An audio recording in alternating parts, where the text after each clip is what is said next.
Okay, I'm here with Frank. It's pronounced Lindenmuth, or is it? Lindenmuth. Lindenmuth. I can't pronounce names as Todd or Tom, as you might recall from a couple of years ago, would tell you from TNT Amusements. You're going to be giving a seminar in a few minutes. Can you tell us what it's going to be about?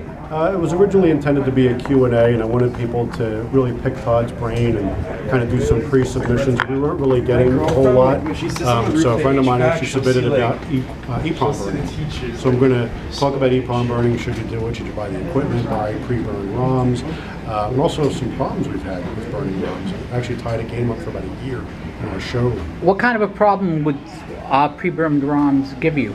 Well, it wasn't pre-burned. It was somebody we were trying to burn our own ROMs in-house. And another guy was trying to burn some for us. It was a chip size issue, is really what it come down to.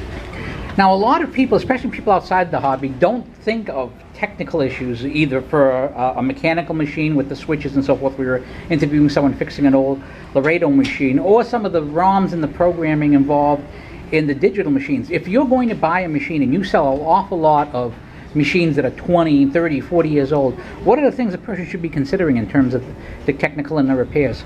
Well, we do as much as we can when we overhaul the machine, so you don't have to really do much. At that point, it's mainly be keeping it clean, replacing burned out bulbs, stay on top of changing rubbers when they get dirty or break, and because we do so much, you don't have to worry about that. We already update the ROMs, we service all the boards, we measure the capacitors, all the failure points up until now we fix. Now, have you had a chance to take a look at the new Wonka machine from Jersey Jack? Nah. When I get a chance, if I can get near it, I'll take a look at it. Yeah, there's always a line in front of those, aren't there? Yep. Yeah, I might have to wait till we get one in so I can spend some time with it uninterrupted. Now, have you had any of the Jersey Jacks in for service yet? No, not really. I mean, just, some basic stuff, nothing major. If you were to, in your experience, you've fixed a lot of machines, what's the most reliable machine that you've seen in terms of Gottliebs? The older Gottliebs they're simpler, and they're always really relatively trouble-free. All right, now I could not end this interview without asking how Todd is doing. Todd's slowly recovering. He's got a long road ahead of him. He's getting his energy back. It's a long time. It takes a year after major surgery to really feel like your full self again. But he's slowly coming back, going back out to Daddy Pops, coming into work a little bit, just trying to get back being active.